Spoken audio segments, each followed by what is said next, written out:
আপনাদের যাদের গাভী কিনা নতুন সদ্য বাচ্চা দিয়েছে তারা প্রায় একটি সমস্যার সম্মুখীন হয়ে থাকেন, যে সেটি হচ্ছে গাভী বাচ্চা দেওয়ার এক সপ্তাহের ভিতরেই গাভীর ওলানে চাপ এসে যায়।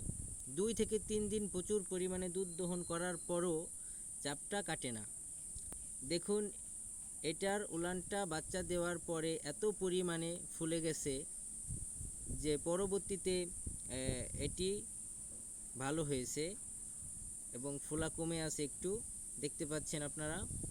কিন্তু অতিরিক্ত পরিমাণে যদি উলানটি ফুলে যায় তাহলে এবং দুধ যদি না বের হয় তাহলে গাভীটির এটি থেকে ম্যাস্টিটিস রোগ হতে পারে।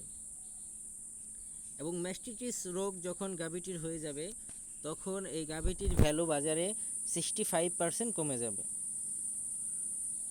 যখনই 60 দেখেন, আপনি গাভীটি 2 লক্ষ টাকা দিয়ে কিনে আনছেন, আনার পরে আপনার গাভীটিকে আপনি যেভাবে হোক ম্যাস্টিটিস রোগটা হয়ে গেছে, তখন গাভীটি বেচতে গেলে আপনার 1,30,000 টাকা দিয়েও কেউ কিনতে চাবে না। এই জন্য গাভীটিকে সুরক্ষা রাখতে আমাদের সাধারণত 2 থেকে 3টি স্টেপ ফলো করলেই আমরা গাভীটিকে ম্যাস্টিটিস রোগ থেকে মুক্ত রাখতে পারবো। নাম্বার 1, গাভীটি যখন বাচ্চা প্রসব করবে নতুন, তার 5 থেকে 7 দিন প্রচুর পরিমাণে আপনাকে উলানটিকে টানতে হবে এবং দুধগুলো বের করে ফেলতে হবে। যখন আপনি উলানটিকে টানবেন এবং দুধগুলো বের করে ফেলবেন তখন আপনার গাভীটির উলানটি চাপে আসতে পারবে না, এ থেকে আপনার ম্যাস্টিটিস রোগ হতে পারবে না। দ্বিতীয়ত যেটি, যে আপনার বাছুরটিকে দিয়ে উলানটিকে ভালো করে আপনি খাওয়াবেন, উলান থেকে দুধ খেতে দিবেন।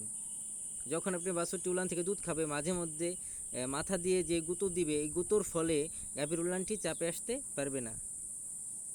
গাভীর উলানটি যখন চাপে চলে আসবে তখন ওই বাছুরকে খেতে দিবেন, তখন বাছুর মাথা দিয়ে গুঁতো দিলে উলানটি চাপে আসতে পারবে না। এমনকি আপনার গাভীটি ম্যাস্টিটিস নামক রোগ থেকে মুক্ত থাকতে পারবে। গাভীকে যখন আমরা এই ম্যাস্টিটিস রোগটা দেখি তখন তৃতীয়ত যখন আপনার গাভীটি উলানটি ফুলে যাবে তখন আপনি মোটরের পাইপ দিয়ে এইভাবে পানি দিয়ে আপনি উলানের নিডলের ভিতরে দিতে পারেন। যখনই নিডলের ভিতরে দিবেন তখনই আপনার গাভীটির উলানটি পানির ফোর্স পেয়ে তখন উলানটি আপনার চাপ থেকে মুক্ত পেতে পারে এবং ম্যাস্টিটিস নামক রোগ থেকে মুক্ত পেতে পারে। তৃতীয়ত, আপনার যদি না কমে তাহলে আপনার ভেটেরিনারি সার্জনের সাথে যোগাযোগ করে ডি-ম্যাট ভেট নামক এই ওষুধটি আপনি গরুটিকে খাওয়াতে পারেন। এটি একটি 100 গ্রামের ওষুধ। এটি খাওয়ালে আপনার গাভীটি সুস্থ হয়ে উঠবে। এটি আপনি খাওয়াতে পারেন গরুকে। অবশ্যই আপনাকে ভেটেরিনারি ডাক্তারের সাথে যোগাযোগ করে খাওয়াতে হবে। দেখুন, গাভীটি যখন আপনারা শখ করে পালেন, বিজনেসের জন্য পালেন, একটি প্রফিটের আশায় আপনারা গাভীটি পালন করেন। যখন গাভীটির একটি রোগ হয়ে যায় তখন কিন্তু গাভীটিকে দেখতে খুবই খারাপ লাগে। এমনকি ওটা থেকে আপনার প্রফিটের যে ভাগটা আছে ওটা আপনাকে সেটা বাদ দিয়ে দিতে হবে, ওটার চিন্তা করা যাবে না, প্রফিটের ভাগ বাদ। এই জন্য গাভী যেন ম্যাস্টিটিস নামক রোগ যেন গাভীর না হয় এদিকে আমাদেরকে খেয়াল রাখতে হবে। যখনই আমরা গাভীর দুধ দহন করব, দুধ দহন করার পরে গাভীটি 15 থেকে 20 মিনিট পর্যন্ত গাভীর নিডলের ছিদ্রগুলি খোলা থাকে। এই সময়ে গাভীটিকে যখন ভিজা স্থানে রাখি তখন ওটার ভিতর দিয়ে জীবাণু ঢুকে ম্যাস্টিটিস রোগ তৈরি করে ফেলতে পারে।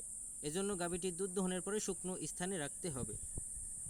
হ্যালো ভিউয়ার্স, আপনারা নিত্য নতুন ডেইরি বিষয়ক ভিডিও পেতে আমার চ্যানেলটিকে সাবস্ক্রাইব করে রাখুন। আসসালামু আলাইকুম।